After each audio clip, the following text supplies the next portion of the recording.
Grab some Dollar Tree chargers for these amazing hacks. I hope you enjoy.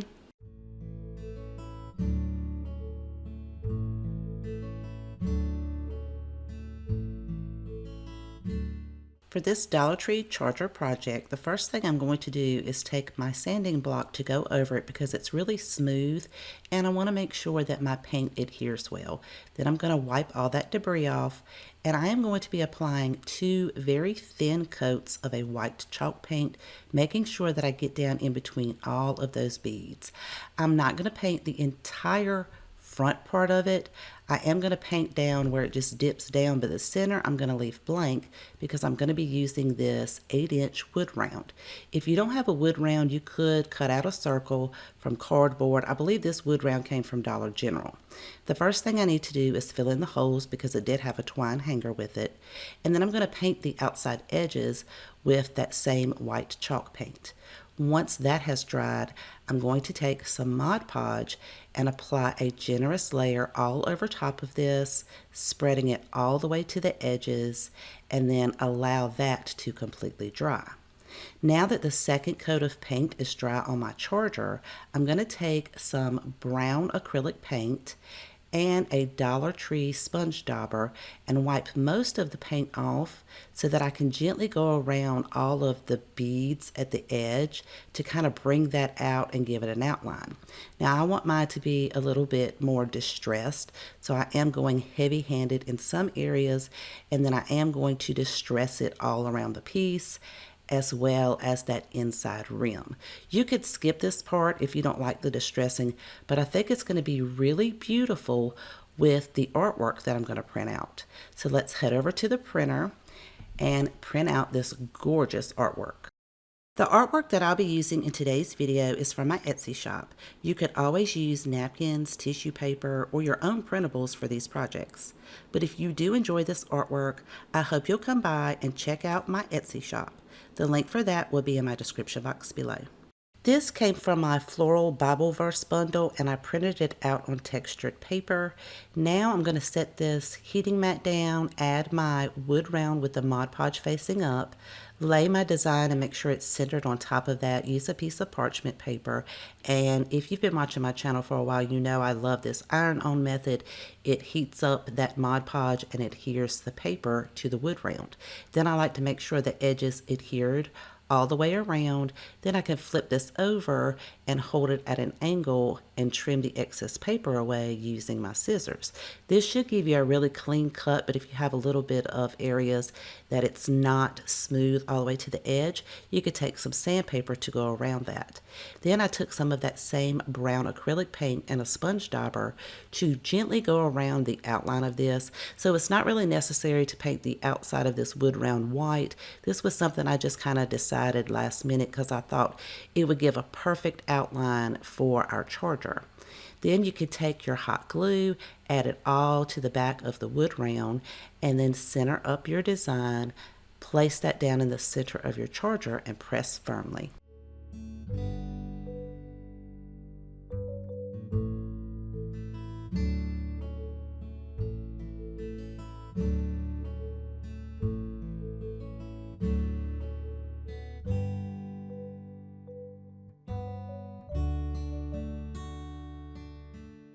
For this project, I'll be using this sign I found at Dollar General. If you can't find these, you can always find these types of signs at the top of it at Dollar Tree, and then you could just add a candlestick from Hobby Lobby to the bottom.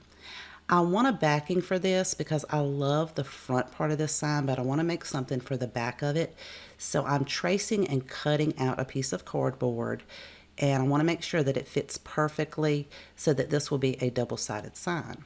Then I have this watercolor printable, and for all of these printables, I will leave the specific Etsy link in my description box below. These are 2 beautiful little lovebirds, and I'm going to cut that down and glue it to the cardboard using a glue stick. Once I have rolled that with my brayer and made sure everything has adhered and it's flat, I could then hot glue this to the back part of the sign. I thought this would be perfect to use in a centerpiece because it is double-sided. So we're going to take one of Dollar Tree's chargers, and then I previously made this lavender and white floral wreath using a Dollar Tree wreath form about 3 or 4 years ago. I still have it, and I think it's going to be perfect with this double-sided sign, so I can place that right in the center.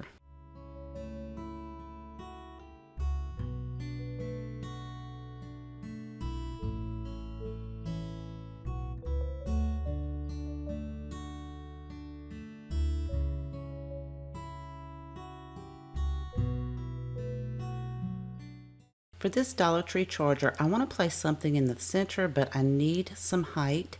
So I'm going to take 4 tumbling tower pieces. Now I want it to sit on the skinny side, not on the flat side, because I need it to sit up a little bit higher. So I am going to be gluing 4 of these on the skinny side. And I think that hot glue will just pop right off because this charger is so smooth. So to attach these, I'm going to be using some super glue. I am trying to keep them pretty much in the center so that I can have some space between those and the edge of the plate. While that's setting up, I'm going to take this wood round. It's about 9 inches. This came in a pack of 3 from Dollar Tree, and this is the largest one. I'm going to paint the outside edge about 1 inch to 1.5 inches of the edge of it with some white chalk paint, as well as the outer edge, because copy paper is only 8.5 inches wide and this is 9 inches, so I need to kind of blend it in a little bit. Once that was dry, I added a layer of Mod Podge, and I'm going to allow that to dry. Then set this on my heating mat, line up my artwork, make sure it's centered, add a piece of parchment paper, and iron over top of this. Now, if you don't have a printable, you could always use fabric. You could use a calendar page from Dollar Tree, just any image that you like. Once that's cooled down, I'm going to flip it over and at an angle use my scissors to cut the remaining paper away. And to get those really clean edges, I'll go around this with my gator sander. And see where the paper and the paint meet, you can barely tell it, but we're still going to disguise that even more. Now that my tumbling tower blocks, the glue is set up, I am going to use hot glue to attach the sign to it because this is wood to wood, so I know that it will adhere well.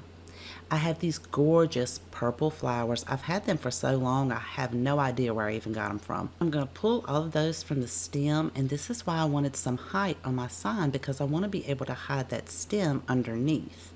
Now I know that hot glue is not going to hold these florals to this very smooth plastic charger, so I am going to use some super glue to glue the stem underneath and the very top piece down to the plate. Then I'll take my next piece and overlap that from the previous piece, gluing the stem down, and then the top piece to the plate. I'm going to continue to do that until I have all of these flowers surrounding the sign. Now you could set this on a plate stand, but I have some beautiful purple ribbon from Dollar Tree that matches perfectly with these flowers, and I wanted to create a hanger. I am going to start off with some hot glue just to hold it in place, and then I'm going to, of course, make sure I remove that label from the back and cut 2 pieces of black ribbon. Then I can go back with some super glue, glue that under the purple ribbon as well as on top of it, and add my black ribbon to reinforce it.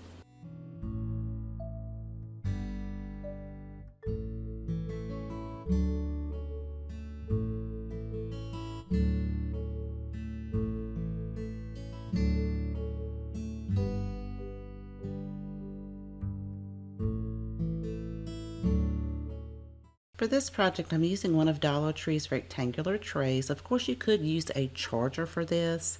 I need an exact measurement for the inside, and it's 11.5 inches by 4.25 of an inch. And I'm using my sanding block to go over this to rough it up so that my paint will adhere and not chip off. You wouldn't need to do this if you spray painted it, but I am using chalk paint. Applying 1 coat to the bottom of the tray, and then I'll allow that to dry.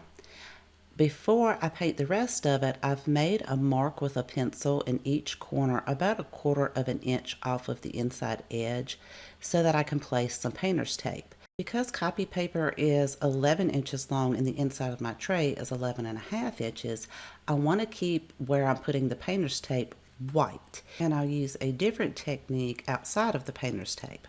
I am applying 2 thin coats of white chalk paint to the rest of the tray and allow that to dry.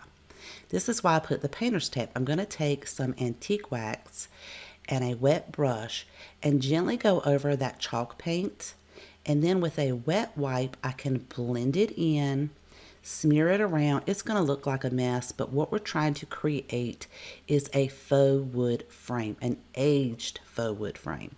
Continue to do that around the entire frame, including the edges, and do not wipe too hard. You just want to wipe it gently with the wet wipe. Once you have that on all 4 of the sides, once it's kind of set up a little bit, to give it even more of an aged look, you can rub a little bit harder and it's going to bring out some of the white underneath.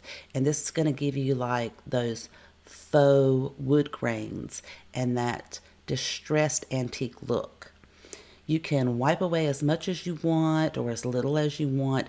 And if you wipe too much and it's a little too bright white, you can take your antique wax and kind of blend back over top of that. And then you'll want to let that completely set up. I'm using this print from the Country Landscape bundle. It's very important that you cut the bottom as straight as possible. And I do need to trim some off of the top because the picture itself is larger than the inside of the tray. So I made my measurements so that I could cut this down to 4 1/4 of an inch. Again, trying to keep that line as straight as possible. Now we can remove our painter's tape and we're going to apply a layer of Mod Podge all over the bottom inside of this tray. While that is still wet, we can go ahead and take our print and lay that down on top of it, lining everything up and pressing it firmly. Then you'll want to take some Mod Podge to go back over top of the print to seal it in. I'm just going to do this on one side, go back and do the other side. It will create some bubbles, but that's okay. I'm going to show you how to fix that a little later on. I'm also going to Mod Podge all of the tray where the antique wax is to protect that, to keep it from chipping or wiping off. Once that has completely dried, you can see some of these little air bubbles and wrinkles. Just take a very small piece of parchment paper and your mini iron to go over that. Try not to hit any of the areas that has the antique wax on it, just the paper, and that will help remove the majority of the wrinkles and bubbles.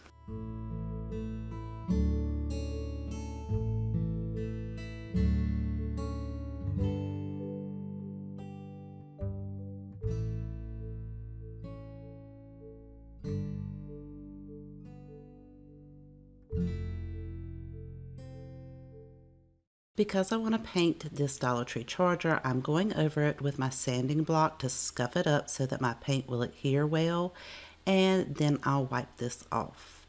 I'm going to be using some white chalk paint, making sure that I get in between all of those beads.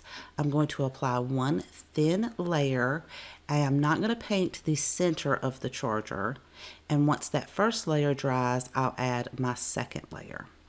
Once the second layer dries, I'm going to take some Mod Podge and I am going to cover the entire charger, putting a good even amount in the center, but also going over all of the painted portions, including the outside edge, to protect my paint to keep it from chipping off. While that's drying, I printed out this adorable baby Highland cow and butterfly printable, and I have an 8-inch wood round that I'm just going to use to line up my design, trace, and cut this out. I want to cut it as perfect as I can because we are going to be attaching this directly to our charger. Now that the Mod Podge is dry, we can line our design up, add our parchment paper, and then just gently iron over this to make sure it adheres to the plate. I always like to test it to make sure that all of the edges are sealed all the way around. And then I'm using a gold Sharpie, but you could also use some gold paint. I'm going to carefully create an outline around the paper printable, and if you make a mistake, no worries, just take some white paint and touch those areas up and clean those lines up. I am also going to take that same gold marker and go over each one of those beads, just making a little dot on top of that, just to create a beautiful outline.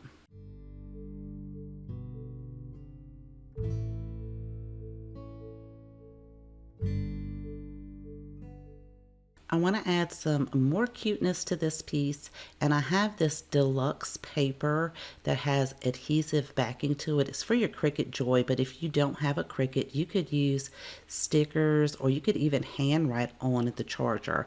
But I thought this top piece would just be a beautiful color to go with the colors that are in the printable. The packaging says that you need to put it on a light grit map, and then I just put it in my Cricut Joy and let it do its thing.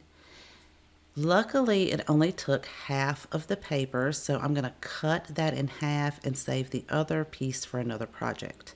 Now, I have never used these before. They're supposed to be heavy-duty self-adhesive stickers, and the first one I pulled up, I actually pulled the adhesive backing off of the bottom of it, but no worries, since I already have Mod Podge on my charger, I'm just going to set a piece of parchment paper down and gently go over that with my iron, and it just sealed it right to the charger.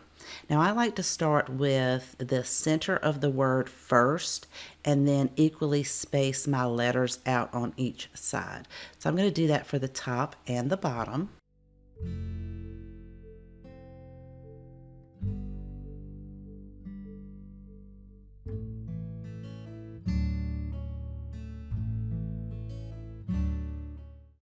And just for good measure, I am going to go over each of the letters with my parchment paper and mini iron just to make sure that it did seal to the charger. Then I'm going to take some Mod Podge because these are paper stickers and go over each one of those with the Mod Podge to seal them in, as well as the printable itself. Now it will bubble up once you apply the Mod Podge on top of it, but just allow it to completely dry and some of those bubbles will go away. But if you do have some bubbles that are pretty persistent like I did, just take your parchment paper and your iron. I like to start in the center and work my way out, and it will flatten out any kind of bubbles or wrinkles.